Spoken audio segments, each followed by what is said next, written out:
Well, good morning, and thanks for being here. My name is Ben Glassman, and I'm the United States Attorney for the Southern District of Ohio. Joining me at the podium this morning are Brian A. Benchkowski, the Assistant Attorney General for the Criminal Division at the Department of Justice, Joanne Chieti, the Principal Deputy Inspector of the Department of Health and Human Services Office of Inspector General, as well as Deputy Inspector General for Investigations, Gary Cantrell, FBI Executive Assistant Director Amy Hess, DEA Assistant Administrator John Martin, Alec Alexander, the Deputy Administrator and Director for the Center for Program Integrity at the Centers for Medicare and Medicaid Services, and 8 of my U.S. Attorney colleagues, Robert M. Duncan of the Eastern District of Kentucky, Russell M. Coleman of the Western District of Kentucky, William J. Powell of the Northern District of West Virginia, Michael B. Stewart of the Southern District of West Virginia, J. Douglas Overby of the Eastern District of Tennessee, Donald Q. Cochran of the Middle District of Tennessee, D. Michael Donovan of the Western District of Tennessee, and J. E. Town of the Northern District of Alabama. We're here this morning to announce the largest prescription opioid law enforcement action ever, the result of a partnership led by the Criminal Division of all of the components that you see before you this morning. Now, Assistant Attorney General Benchkowski will speak right after me, and he's going to give you all of the details of this morning's takedown. But let me emphasize a few points before I yield the podium. If I've said it once, I've said it 1,000 times. The opioid crisis here in Ohio and throughout this region is the public health and safety crisis of our lifetimes. Stopping the unlawful distribution of prescription opioids is one key part of addressing the problem. And prosecuting doctors who act as drug dealers is something that all of our offices have been doing for years now. Just last week, a federal jury here in Cincinnati convicted Dr. Saad Sakal of 35 counts related to dealing drugs with a prescription pad, and now he faces a mandatory minimum of 20 years up to life in federal prison. That's one example of the kind of case that we're going to be talking about this morning. And that brings me to my first point. Today's takedown illustrates the kind of impact we can have when so many different components of the Department of Justice work with each other and across agencies, both federal and state.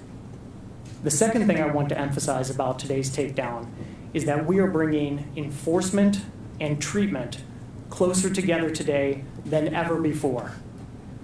Unlike any prescriber takedown that I'm aware of until now, the Department of Justice has worked closely with HHS, the CDC, and our public health partners in each state involved to have plans in place so that when a doctor who has been prescribing opioids is arrested and his customers show up to find the clinic shuttered, public health and safety officials will be on site to get those folks the kind of help and treatment that they need. This innovation, I hope, is going to be a roadmap for the future. Enforcement and treatment are both critical, as of course is prevention, if we're to turn the tide of this opioid crisis. And I believe we can. Now, in terms of the way that this press conference is going to work this morning, after Assistant Attorney General Benchkowski gives you the details of today's events, you'll hear from United States Attorneys Duncan, Overby, and Town, followed by Principal Deputy Inspector Chieti, Executive Assistant Director Hess, and Assistant Administrator Martin. I'll then return to the podium to moderate questions which may be directed to anyone, speaker or not, who is here before you. Brian, I thank you for your leadership. The podium is yours. Thank you, Ben. Morning, everybody. In 2017, approximately 72,000 Americans lost their lives to drug overdoses. Behind every loss to addiction are families and friends who mourn and communities that suffer. Combating the opioid epidemic is a significant priority for the Trump administration, for the Department of Justice, and for the American people. We're employing every tool at our disposal to address this crisis, and today marks a milestone in that effort. Today we're announcing charges against 60 defendants including 31 doctors, 7 pharmacists, 8 nurse practitioners, and 7 other licensed medical professionals, most of whom are charged with felony controlled substance violations. These cases were brought across 12 judicial districts, including the 9 districts that comprise the Appalachian Regional Prescription Opioid, or ARPO, strike force, as well as the Eastern District of Pennsylvania and the Eastern District of Louisiana. As charged, these cases involve approximately 350,000 opioid prescriptions and more than 32 million pills, the equivalent of a dose of opioids for every man, woman, and child across the states of Ohio, Kentucky, Tennessee, Alabama, and West Virginia combined. In addition to these cases, we're also announcing the expansion of the ARPO strike force into a 10th federal district today, the Western District of Virginia. I emphasize that the charges that we're announcing today are merely allegations, and each defendant is presumed innocent unless and until they are proven guilty beyond a reasonable doubt in a court of law. With that said, it's important to understand how we arrived at today's significant law enforcement action. Over the past decade, seasoned prosecutors from Main Justice and United States Attorney's offices, analysts, and law enforcement agents have remarkable success in fighting healthcare fraud through the Medicare fraud strike forces operating in federal districts throughout the United States. The strike force model is based upon collaboration across government agencies, reliance on data-driven analysis, and the use of traditional law enforcement investigative techniques to quickly move cases from investigation to indictment and to conviction. Last year, the criminal division, led by Joe Beamsterboer, who heads our healthcare fraud unit, and Matt Miner, Deputy Assistant Attorney General in my office, proposed a new strike force to address the opioid problem plaguing the Appalachian region. Our recommendation was based in large part on data analysis performed by our analytics team in the criminal division in Washington. In 2017 alone, the states involved in today's surge, again, Alabama, Kentucky, Ohio, Tennessee, and West Virginia, reported more than 10,260 drug overdose fatalities. With the full support of then Attorney General Jeff Sessions, who, as Ben said, described the opioid epidemic as the most important domestic law enforcement priority of our time, we quickly reached out to various stakeholders, including those represented on the stage behind me here today. It included state and federal law enforcement partners, the HHS, OIG, DEA, and the FBI, along with the United States attorneys who are here with us today, as well as assistance from the state and Medicaid fraud control units. And I can tell you, I could not be prouder to stand shoulder to shoulder with the group of people who are behind me and the people who are in this room today as we attempt to address this problem. The response was overwhelmingly positive. Our agency partners provided resources from far and wide. More than 300 law enforcement agents made today's action possible, with participation from 13 DEA field offices, 11 HHS OIG field offices, and 6 FBI field offices. With the help of all these great partners, including United States Attorneys Donald Cochran in the Middle District of Tennessee and Rob Duncan in the Eastern District of Kentucky, who offered space for the hubs for ARPO to be able to do their work in their districts, we put together a plan for quick execution. And the speed with which our teams move forward has been exemplary. Just 5 months ago, we formally announced the formation of the ARPO strike force, and by December, we began surging some of our most dedicated and experienced prosecutors from around the country, from existing strike forces, into the region to collaborate with local assistant United States attorneys and law enforcement. Recognizing the need to move quickly but cautiously, our teams first employed data analysis to identify the most serious targets for further investigation. We also took careful steps to identify and weed out legitimate prescribers, such as those providing cancer and hospice treatment in the region. Our teams next employed traditional law enforcement techniques, such as subpoenas, search warrants, undercover operations, and witness interviews to build the cases we're announcing today. Cases like one involving a doctor in Dayton, Ohio, who at one time allegedly was among the highest prescribers of opioids in the entire state. That doctor allegedly operated a pill mill and funneled prescriptions to the pharmacy housed in his waiting room, which dispensed over 1.75 million pills in a 2-year period. This doctor has been charged with, among other things, unlawfully dispensing controlled substances, including prescription opioids. Or a case in Kentucky, where a doctor's been charged with unlawfully writing prescriptions for opioids in exchange for cash to Facebook friends and people who sent messenger requests to his office assistant without ever examining many of these individuals. Or a case in Tennessee, where a nurse practitioner was charged for his alleged role in a conspiracy to unlawfully dispense controlled substances, including prescription opioids. The conspiracy is alleged to have involved upwards of 100 patients per day and also included prescribing opioids to pregnant women, cash payments for prescriptions, and the writing of over 10,000 prescriptions for controlled substances, including nearly 1 million opioid pills. As important as these prosecutions are, we know that enforcement alone will not end the crisis. The Trump administration's three-pronged approach to this problem recognizes that prevention and treatment are also key. By removing illegal prescribers and distributors from the system, we're working to prevent the next generation of addicts. We're also focusing on treatment. Let me be clear. If so-called medical professionals behave like drug dealers, the Department of Justice is going to treat them like drug dealers. But when medical professionals violate their oaths, we face new challenges. For that reason, we've partnered with state and federal health professionals to ensure that treatment is made available for anyone who needs it. In connection with today's law enforcement operation, we also put in place a community outreach plan. That plan is designed to ensure that affected patients have continued access to care and are at the same time directed to legitimate medical professionals in the area. Working together, DOJ, HHS through SAMHSA and OIG, CDC, and all 5 state departments of health are deploying federal and state level strategies today to address patient harm and to ensure the continuity of care for affected individuals. This includes resources on the ground at impacted medical offices and hotlines staffed by professionals who are able to direct those in need to the right resources. This information is available in our press release and is being provided to the media as well. I encourage anyone impacted to please reach out for help right away.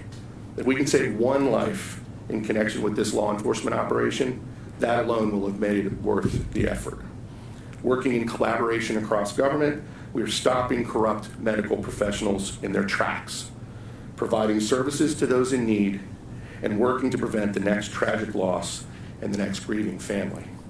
Today's takedown represents the single largest prescription opioid law enforcement operation in history, with the highest number of medical professionals ever charged by the department for prescription opioid-related crimes. But as significant as today's announcement is, everyone should know that our work will not end here. We're going to continue to remain focused on this problem that has impacted and claimed far, far too many lives. Finally, let me add, this is truly a team effort. Only through continued cooperation and collaboration will we bring down the number of opioid prescriptions, the number of opioid deaths, and the addiction rate in these affected communities and across the region. I want to thank everyone here today. As I said, I couldn't be prouder to stand shoulder to shoulder with these men and women. I want to thank U.S. Attorney Glassman for hosting us today, as well as the 8 other United States attorneys and law enforcement partners on the stage. And with that, I'll turn it over to Rob Duncan.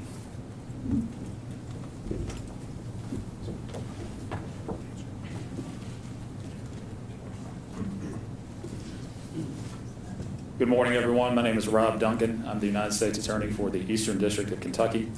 I'd just like to say a few words about today's coordinated efforts and the level of law enforcement cooperation involved. As you heard, the ARPO strike force is a result of unprecedented cooperation and coordination among the Department of Justice components, along with various federal, state, and local law enforcement agencies. The strike force model is a true team effort. It is not about who receives the credit. Rather, it's about helping put an end to the opioid crisis in the hardest hit areas of our country. The extraordinary level of cooperation includes coordinated law enforcement activity in 11 judicial districts, participation by 13 DEA field offices, 11 HHS OIG field offices, and 6 FBI field offices, along with participation by 27 federal prosecutors in Kentucky, Ohio, West Virginia, Tennessee, Pennsylvania, and Louisiana. Additionally, as you heard, 2 physical strike force locations have been established, one in Nashville, Tennessee, and another in the northern Kentucky, greater Cincinnati area. And my district is proud to host one of these hubs. By working together, strike force participants moved quickly and efficiently to address alleged unlawful conduct by medical professionals who, by unnecessarily and unlawfully prescribing opioids, were furthering the opioid crisis.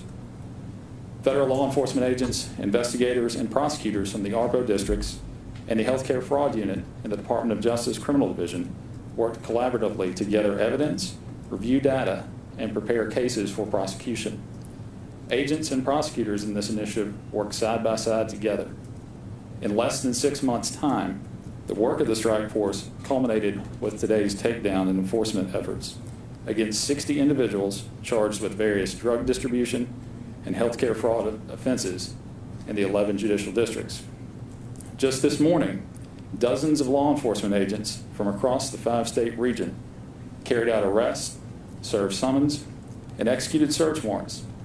And this afternoon and in the coming days, prosecutors will be in court across the districts to hold initial appearances, detention hearings, and arraignments with those charged. With today's actions and takedown, the work of the strike force is not done. Strike force members will continue to work in partnership, investigating and prosecuting opioid-related crime committed by medical professionals in these districts and elsewhere. Thank you, and I'd like to now yield the podium to Doug Overby, the U.S. Attorney for the Eastern District of Tennessee.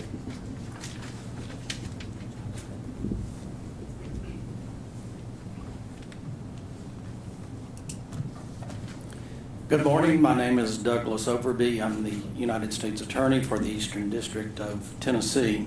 It is an honor and privilege to be here this morning with Brian and his team from the Healthcare Fraud Unit, my United States Attorney colleagues, our law enforcement partners, the FBI, the DEA, and others, and representatives of HHS, Office of Inspector General. Our Appalachian area has been devastated by abuse of prescription opioids. Our district of East Tennessee, like others in Appalachia and across the nation, have been in this fight for a number of years. Participation in the ARPO strike force, with the resources and coordination it has brought to the battle, has helped our district and others across this 5-state area to coordinate our efforts to identify and prosecute cases more effectively and efficiently. This is particularly true in our rural areas, which may be remote, where healthcare services are scarce, where there are few providers, where there may be only a single physician or a single pharmacy or a single nurse practitioner in a community, where the sole medical doctor or other health professional may be someone who is trusted and looked up to. When we prosecute such a provider in a rural area, someone who has abused and misused his or her position of trust and their medical or healthcare license to deal drugs and enrich themselves to the detriment of their patients and their community, it is critical that we get it right. The analytics, coordination, and support provided by the Healthcare Fraud Unit through ARPO, with the assistance of our law enforcement partners, has allowed us to meet this challenge more effectively and efficiently, to identify and prosecute those who have abused and misused their medical licenses and healthcare licenses and are simply white-coated drug dealers. I yield to United States Attorney Jay Towns. My name is Jay Town. I'm the United States Attorney from the Northern District of Alabama, Birmingham, Huntsville area. We are in atypical times. We have an asymmetrical issue here with the opioid crisis, as Ben aptly described earlier. And so the Department of Justice, under Brian Benzikowski's leadership, has really taken a non-traditional approach to addressing these issues. We truly have formed a phalanx, much like the Greeks in Thermopylae, where we have conjoined not just your typical three-letter agencies that we're used to at the Department of Justice, the FBI, the DEA, but we've joined with CMS and HHS and CDC. We have engaged with our local law enforcement agencies so we can get the crime intelligence from them as well. They know when someone goes from prescription medication to harder drugs like heroin and fentanyl, that where they came from, what clinic they were at. This is another way that we can use our crime intelligence robustly so that we can get these crime leads into these pill mill doctors. But how else is the department addressing the full scope of the opioid crisis? And what I would tell you is that when the only difference between a drug dealer, I think as AAG Benzikowski alluded to, the only difference between a drug dealer and a doctor is a white coat. We have to take these non-traditional approaches. So it really is from the street corner to the clinic to China, in fact. And so one of the things that the department has done a very good job at, we have reprioritized death resulting and serious bodily injury resulting overdose prosecutions under Title 21, 841. And what that does is it allows us to take what would be a state case, perhaps it would be prosecuted by a local state attorney or Commonwealth attorney, and you know, sort of a system that doesn't always punish those individuals as worst offenders. We're taking that and we're putting it in the federal system where there is no sanctuary of parole, as too many states often have. We're using we're treating 911 calls and for overdoses. We're not just treating those as a medical emergency anymore. We're teaching our local law enforcement who show up on the scene with the EMTs to treat it as a crime scene so that we can police it as a crime, because a crime has occurred, a federal crime has occurred. So those are things that we're teaching coroners to draw blood when there is a fatal overdose so that we know what the milliliters of blood were for the nanograms of whatever drug might have killed that individual. So we can prosecute the drug dealer that dealt that drug in federal court. Those are very important nuances, perhaps, but to reprioritize that not only in the federal community, to make sure that the locals understand that those laws exist. Today is just the beginning of prosecuting. We have been prosecuting very well pill mill doctors over the last couple of years. This administration has made that a priority. All of our attorneys general thus far have continued it to be a priority, so today is just the beginning. And with China, the administration, through its executive branch functions, have put a lot of pressure on China, and just recently, this month in fact, it was announced that China was going to ban the production of fentanyl and sort of its analogs that have been being produced in China, and its precursors as well, so that those chemicals can't make their way to other countries in Central America and Mexico, and then they find their way in the United States. And out of those 72,000 fatal overdoses in 2017, 2/3 of them were from opioids. So we have to address this holistically. We have to come at it. We have to approach it where we are addressing it through the Department of Justice, through its BJA and its OJP funding, its grants,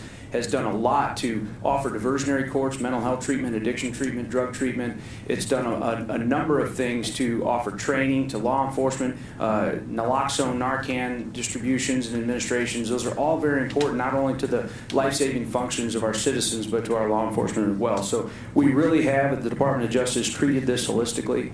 It is a phalanx, and it is something that will continue well beyond today. And again, we have bed space in federal prisons for those doctors who want to act like drug dealers. Thank you.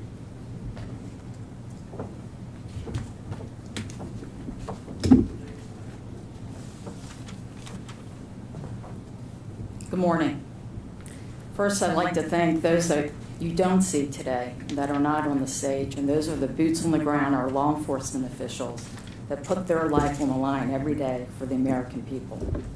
Operations like this could not happen without the incredible teamwork and expertise of all of our partners here, including federal, state, and law enforcement personnel, and the state Medicaid fraud control units. This public health emergency has had a devastating impact with nearly 7,000 deaths and 6,000 beneficiaries at serious risk of opioid misuse and overdose in just 5 states and the Appalachian region. OIG first started the alarm on the opioid abuse in healthcare more than a decade ago and has been continually pursuing this public health issue ever since.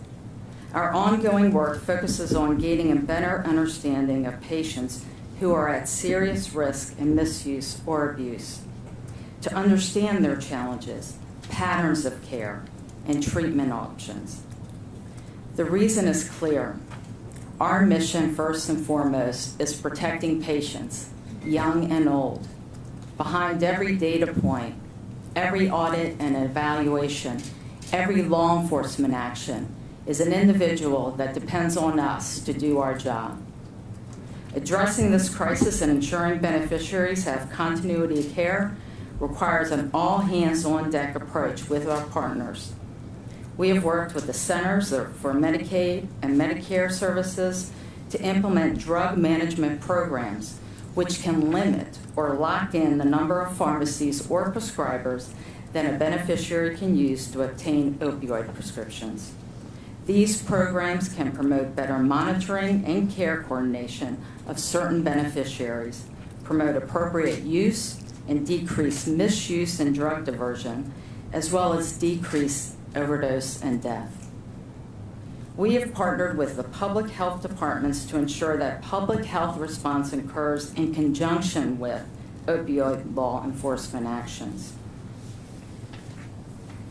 This outreach will help ensure patients are linked with appropriate care with law enforcement activities to avoid in terms of available medical resources.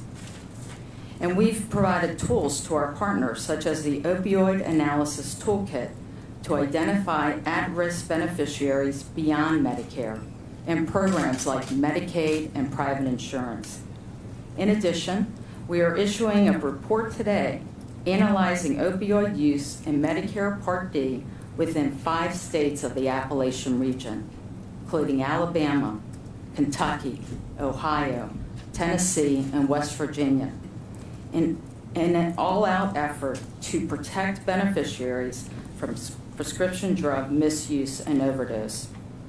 Above all, OIG serves the American people, and we strive to protect patients' health and well-being. As today's operation and OIG's ongoing work demonstrates, healthcare fraud is not a victimless crime. We remain committed to working closely with our partners to protect the health and safety of all Americans and ending this terrible and heartbreaking epidemic. Thank you.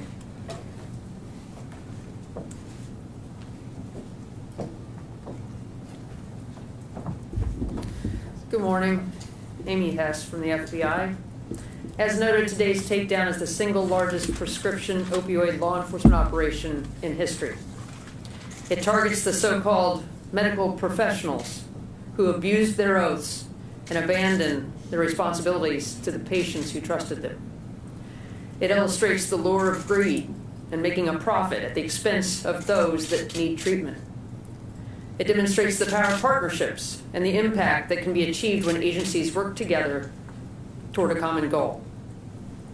The FBI is proud to partner with the Department of Justice, the Department of Health and Human Services, Office of the Inspector General, and the Drug Enforcement Administration in today's events.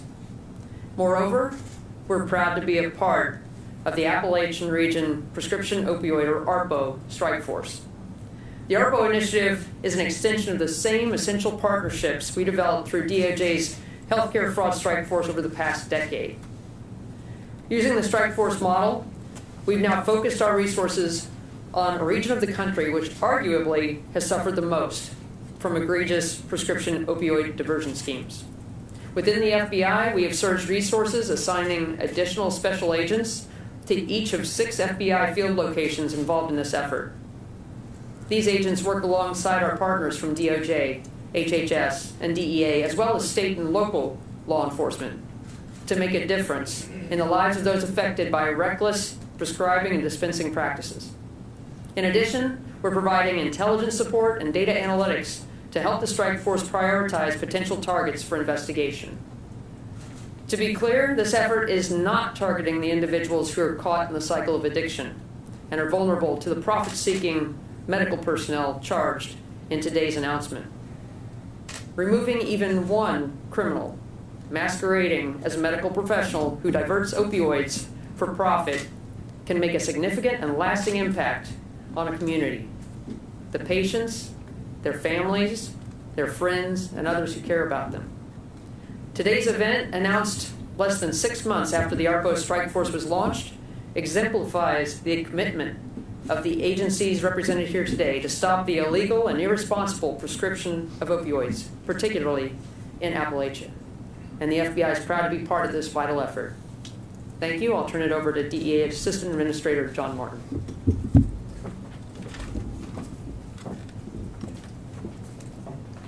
Good morning.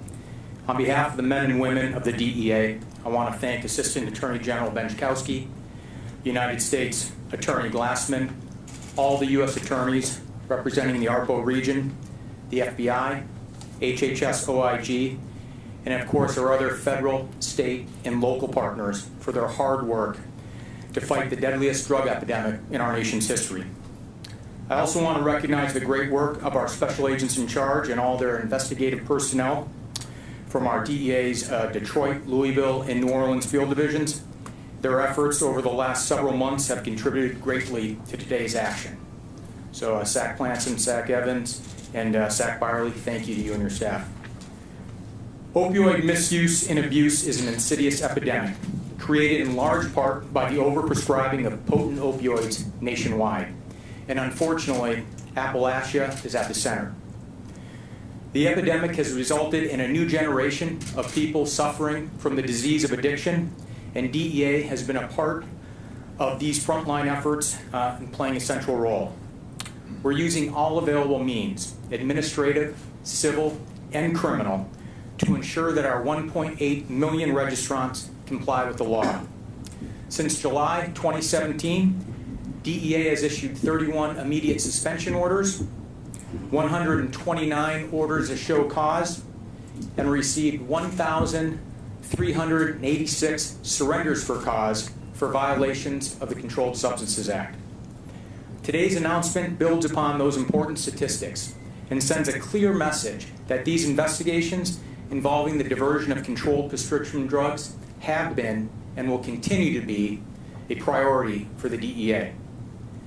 The opioid epidemic is complex, and all of us here today agree that effective enforcement is an all hands-on-deck approach. It starts with a recognition that no one agency, federal, state, or local, can solve the problem, and that every agency brings unique assets to the table.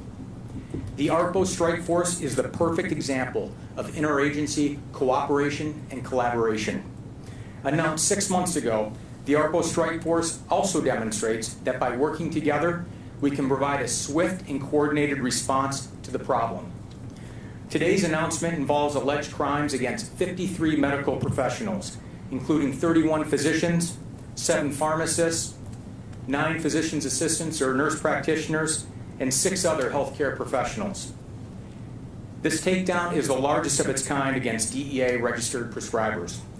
The charges announced today allege that these prescribers participated in schemes that resulted in more than 350,000 illegal prescriptions being written, resulting in an excess of 32 million pills flooding the streets of this region. Beyond this important law enforcement work, DEA is also charged with ensuring that the flow of legitimate prescription medications continues for those who need them for a legitimate medical purpose.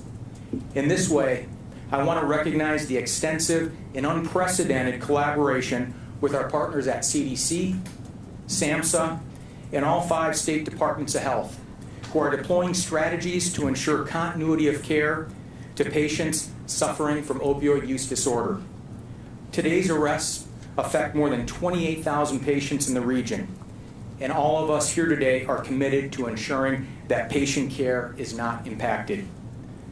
I want to thank everyone on this stage for allowing the DEA to partner with them on this important work. Thank you.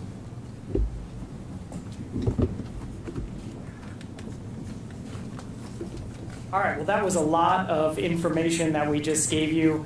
I'm not going to let the opportunity of this audience pass without mentioning, with respect to DEA, that the DEA Take Back Day will next be on April 27th. And so the number one thing I think that members of the public can do when we're talking about prevention is make sure that they dispose of prescription medications that they don't need, do it safely. And if you want to know where you can do that, just go to takebackday.dea.gov. April 27th will be the next opportunity to do that. So given all the information we've given you, if anyone has any questions, anyone up here is available to answer them. If you know who you want to ask it to, please feel free. And if you don't, just ask the question and I'll direct traffic. Or not, because that was a lot of information. You said that the work is not over yet, obviously, even though this is the largest takedown ever. I mean, I'm assuming there are other ongoing investigations into doctors that are acting as drug dealers, as you say. How big of a problem do you see doctors basically dealing narcotics? Like how big of an issue is this? How widespread is it? It's a very big problem. That's why it takes the kind of coordinated response led by the criminal division through its healthcare fraud unit and working together with all of these components to try to make the kind of impact that we hope to have today. I don't know if, Brian, if you had additional comments. Just briefly, we're going to follow the evidence wherever it goes in these cases. The data tells us that there's going to be more to come, that this is a very significant problem in the region. I am confident, unfortunately, that today the 60 individuals who will charged will not be the last individuals charged in this region. And I'm sorry if I missed this. As you said, you were giving a lot of It's a lot of info. Yeah. How much is this costing? I mean, the Medicare, Medicaid fraud part of this, the healthcare fraud part? We'll have to get you some rough numbers. I can tell you that the amount of money that it cost the criminal division to put this operation together was fairly minimal. It cost us about $3 million to do this operation. The cost as to healthcare fraud, I think, remains to be seen and will have to be quantified down the road. I don't know if HHS. Is there, picking up on her question, is there an estimate that you've used previously to try to put in perspective what that might be? I mean, in other words, DOJ or HHS estimates that X billions of dollars a year are the result of this. I think it's hard to put a number on it because you've got a combination of factors. You've got the fraud against our federal health care programs. You've got the cost of addiction in these communities, which is almost impossible to measure. And you've got the law enforcement costs associated with investigating and prosecuting these doctors. Well, I can tell you from a cost perspective, our partnership, our healthcare fraud partnership, since several years in existence, has brought back in today's dollars $4 for every dollar you invest in us. We bring back $4. The reason why it's hard to provide a number of what this is costing the federal government, I don't think there's any amount of money that would stop us from getting drug dealers with white coats off the street. You start with opioids, prescription drugs. Some people move on to fentanyl and heroin. So this is an epidemic that we have to squeeze. So for us, the money and the effort is not the issue. It's getting people healthy and getting them the treatment that they need. Someone talk about the process that was used to identify the doctors who wrote the most prescriptions, why the focus on them. You talked a lot about data. Can you explain the type of data that you used, how you accessed it, how you developed it, and why you decided to focus on these particular prescribers? Absolutely. So our data analytics team at the criminal division utilizes a variety of data. Some of it is non-public, but the public data that we use includes Medicare billing data. It's also called Acumen data. Argos data, which is data that involves tracing from the distributor across to pharmacies, controlled substances, and PDMP data, which is state data that shows all the prescriptions written in a state by particular doctors to particular patients. And so we put all of that into one bucket along with some additional data that I'm not going to talk about here today. And that gives us a sense of who the truly outlier physicians and medical professionals are. We don't prosecute cases just based on data. You take that data, that tells you where to look. One of the main reasons we were able to go from putting prosecutors and law enforcement on the ground in December to literally 4.5 months later, and if you think about it, there was a government shutdown for one of those months, is the data tells us where to look very specifically, and then we employ traditional law enforcement techniques, confidential informants, we do witness interviews, undercover operations, we execute search warrants, the same kind of things you would do if you were investigating a drug organization that was a street corner drug organization. But the data is what makes us more efficient and more effective and allows us to get in there and do what we did today in such a short amount of time. And the reason why that's critical is if we didn't do it that way, every day that these so-called medical professionals have a pen and prescription pad in their hands is another day that they're making people sick and contributing to a lot of misery in these communities. So it really does allow us to move more quickly, and it's a fantastic tool. And it goes back to, as folks on the stage noted, traditionally how we do healthcare fraud. We do the same sort of data analytics when we look for healthcare fraud throughout the country. We've just imported that model to the opioid epidemic. It was years ago, covering pill mills in Florida, Kentucky, Southern Ohio. And I know a lot's been done. Are they operating differently today than they have been in the past? It's just, I know a lot's been done, and they're still doing it. Is it the same problem, or are they using different people? I think the behavior looks largely the same. They operate in this region oftentimes in rural areas where there's not a lot of attention being paid to the conduct. And what's different about what we're doing now is that the data and the analytics that we're bringing to bear allows us to find these doctors, find them more quickly in places where there just hasn't been a lot of attention focused on that kind of conduct. Can someone address how much money some of the individual prescribers were able to take in as a result of their practices? How much? One of the things that we're going to do now that this has been announced is each of the indictments in these cases is going to be made available online on the Justice Department website. And so there'll be information in each of those indictments. But it's fair to say that these involve millions of pills and certainly, if not hundreds of thousands of dollars, millions of dollars to some of these medical professionals as part of their schemes. To emphasize Brian's response to the question, we have been prosecuting these doctors for a long time, and although the conduct at bottom is still using the prescription pad to deal drugs, these kinds of targets aren't necessarily the same exact targets that we had 10 years ago in terms of how blatantly obvious to an outside observer the conduct might be. They're not necessarily as straightforward cases, which is why it's so important that the department is using all of the data that it has at its disposal to crunch the numbers and find out where are the doctors that really law enforcement should be looking at. And once we have those targets based off the data analytics, then we can employ the traditional law enforcement techniques to figure out if in fact we have prosecutable cases. Could you have even done an investigation like this 10 years ago, 15 years ago? Has the data and the way you access it advanced that much? Yes, and not only has it advanced that much, but it is constantly advancing. I can say, and Brian can certainly elaborate, that these are data sets and analytics that are constantly improving year over year. So to the extent that we're continuing to go forward, which we are, we're only going to be getting better and better. How close are you to real time?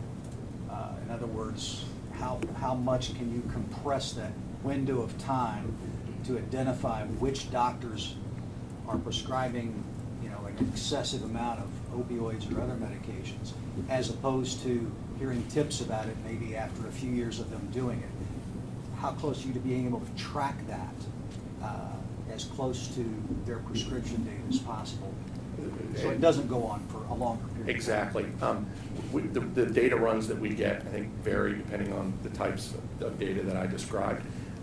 But you can rest assured that we're getting as much of it as often as we can, analyzing it on an ongoing basis and continuing to look for additional targets based on the data.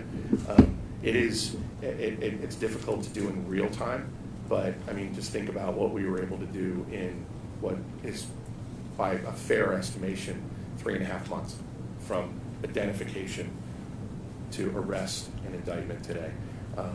I'd like us to be able to move even more quickly. I don't know how much more we're going to be able to ratchet down the numbers and our analysis, but it is a process of continuous improvement. Naomi Adenaya, who runs the data analytics unit for the criminal division, is a whiz, and she is constantly looking for ways to better analyze the data, analyze it more quickly. We understand the importance of being able to do that.